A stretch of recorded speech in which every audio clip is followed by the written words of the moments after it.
What does the pandemic look like to people across Wyoming? In this episode of What's Your Why, we are sharing stories of how the pandemic has changed lives. Please listen and then go to our website to read more about people's personal journal entries and writings submitted to contribute to this historical time.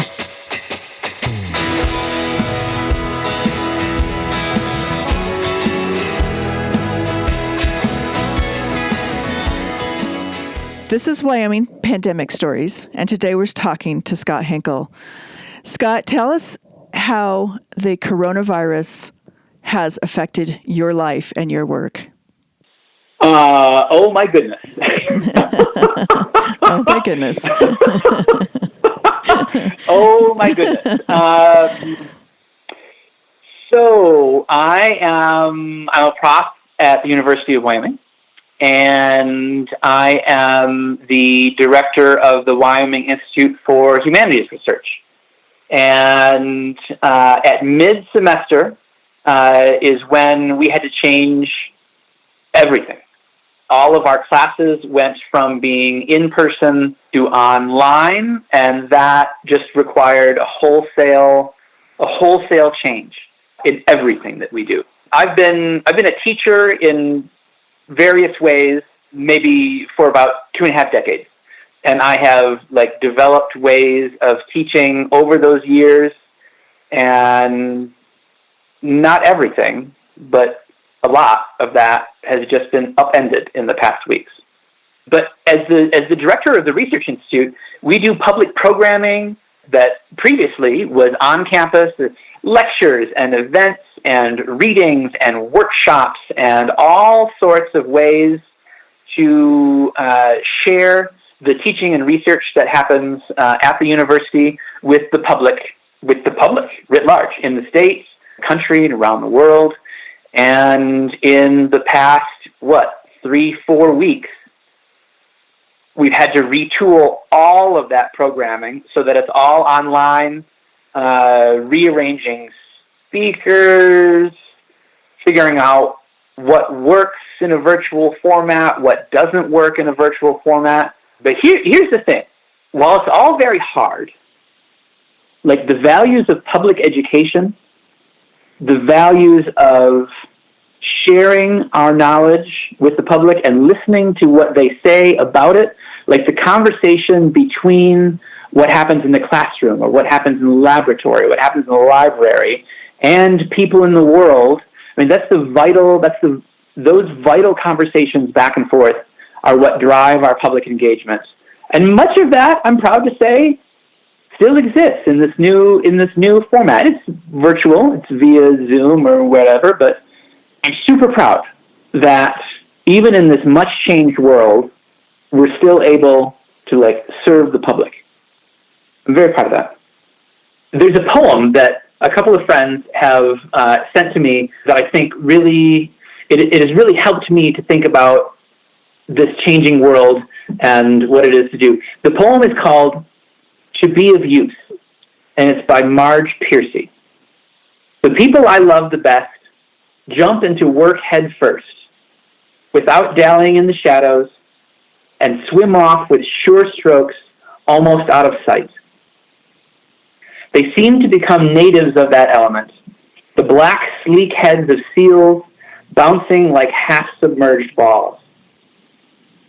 I love people who harness themselves an ox to a heavy cart, who pull like water buffalo with massive patience, who strain in the mud and the muck to move things forward, who do what has to be done again and again.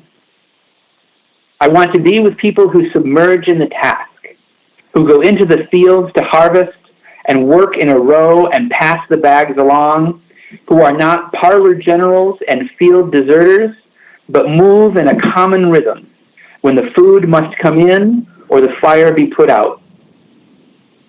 The work of the world is common as mud.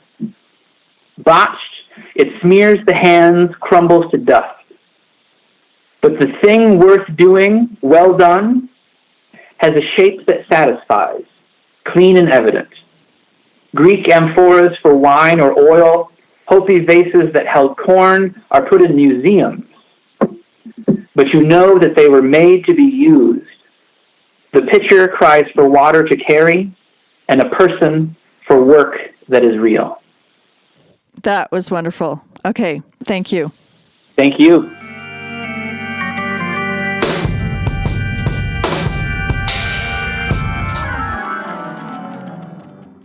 My name is Jenna Mahaffey. I am a graphic designer and writer in Jackson, Wyoming, and this is my pandemic story.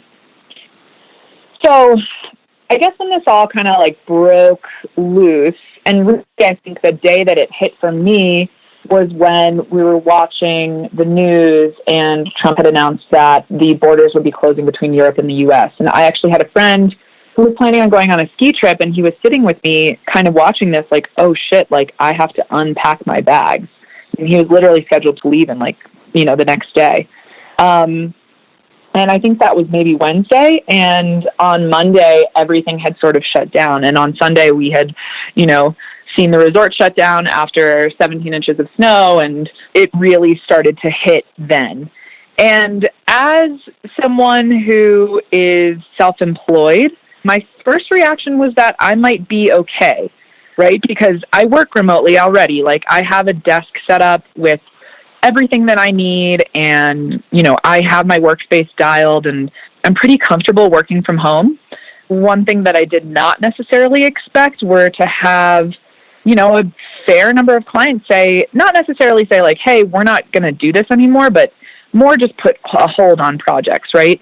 And I think perhaps probably like the most difficult thing to grapple with was really just like this loss of like the idea of having a goal, right? And I've been a graphic designer since I was 22, since I graduated college, and I've written since I was 22 professionally, and I've gone kind of in and out of full-time jobs and freelance work, and this is going on my second full-time year of really being completely self-employed.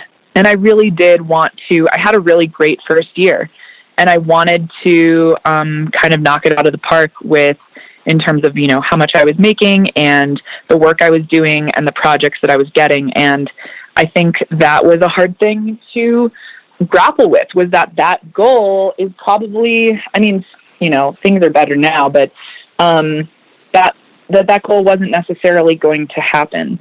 And I acknowledge the fact that, I'm palpably aware of my privilege and that I wasn't necessarily suffering. But I also, at one point, figured like, I think it's okay to be upset by the fact that I did have a lack of work and that I was frustrated by the unknown. And like I said, kind of saddened by these goals that now felt impossible. And moreover, just annoyed and really frustrated by what feels like, or perhaps just really was, kind of this robbery in the face of a public health crisis, right? And I do stand behind the idea that this could have been prevented. The shutdown could have been a lot better handled than it was.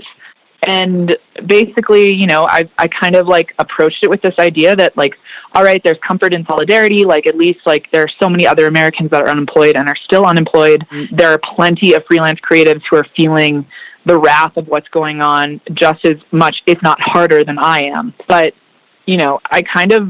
I felt a little bit like I was sad. I was upset, but really at the end of the day, like I was bummed out. And I think that's because it's just like when you are, whether you're a graphic designer or a filmmaker or whatever, but when you work for yourself, like so much of goals and motivation has to come from yourself, right? And that was a tough thing to kind of understand and work around. Unfortunately, like I've had a lot of clients who seem like they're in better places, and the small businesses and the nonprofits that I work with are kind of coming back to their, regular scheduled programming. And I do have more work, but it is this hard thing to, I think also as a freelancer, you're always wondering like, oh God, like work ebbs and flows so often. When will it ebb and when will it flow? When will I be busy and when will I not? And it was a little scary to have not that much work for such a long period of time. That's something that usually has always kind of, made me lose a little bit of sleep. But at the end of the day, like I said, I'm palpably aware of how lucky I am to live in a place like Jackson and not, an urban center like New York City, and to have the outdoor spaces that we have to play and to explore.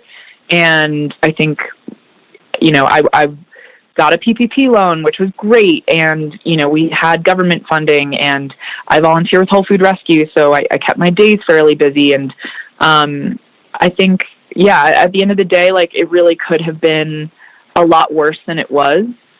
But it is still something that I'm kind of trying to understand, is like that idea of like, what does it mean to kind of not consciously, but like, inadvertently kind of lose sight of what you've been working so hard for. And, especially when it's not your fault. I think that's a really tough thing to understand. Thanks, Jenna.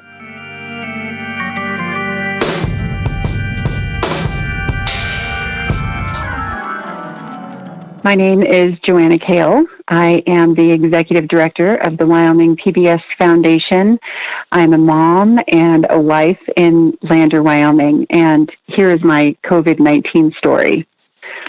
COVID-19 has changed my life in just really understanding the way Wyoming comes together, the way our communities come together in crisis. My daughter is a senior at Lander Valley High School, and it has been beautiful to see how our families and parents and leaders in our little community have come together to recognize the seniors of COVID-19 of 2020. It's been inspiring to see when people need to sacrifice what they'll do to help one another and come together.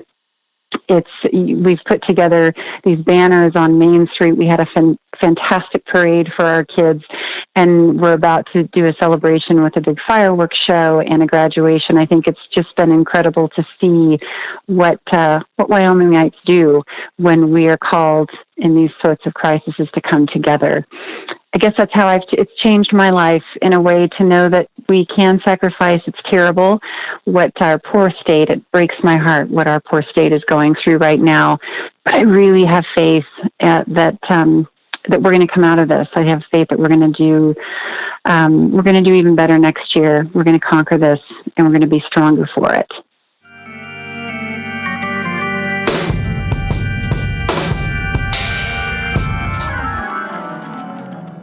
My name is Marsha Hensley. I live in Laramie, Wyoming. The pandemic has affected my life in an interesting way. My grandson, who was a college student, had come out to go skiing on his spring break from college. He went to school at Carnegie Mellon in Pittsburgh. While he was here, they closed the school and said that they would just be doing online classes. So he has been living with me ever since, because his mother lives in New York City, and that wasn't a good place to go to, and his dad lives in China. So I was the safest place to be, and he has been, he finished his college years. It was his senior year. We made a little makeshift office for him in my living room, and he finished all his courses online here, and we had a graduation on Zoom, a ceremony with family, and now he is an intern with Microsoft, but they are also doing their internships remotely. So he is here for the rest of the summer, and he has a little office where he's going to do his Microsoft work, and still living with me. And we have no idea whether the university he's been accepted to for graduate school will be having online classes or real classes. So I'm having a wonderful opportunity to spend a lot of time with my grandson because of the pandemic, and it's been good to have his company and his help during this time. I'm so pleased that because of the pandemic, even though it's been a terrible thing, it's been a real joy for me to have this time with my grandson and to be able to offer safe haven for him at a time when he really needed it. And I think this is a time we will always remember and will be a life-changing experience for both of us.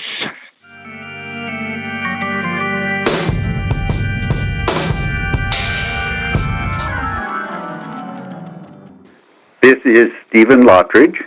I'm a retired 83-year-old psychologist living in Jackson, Wyoming. The pandemic has affected me in many ways. One of the primary ways has been that I am unable to be close to or touch my family and friends. And I am a person who thrives on physical touch and close contact with people that I care about. So I find that I have turned to other resources and other beings. And one of them is the trees that live with me in my yard. They're not really my trees, they're simply their own beings living there. But I have come to seek physical contact with them and have found it very moving and very reassuring in this time of isolation.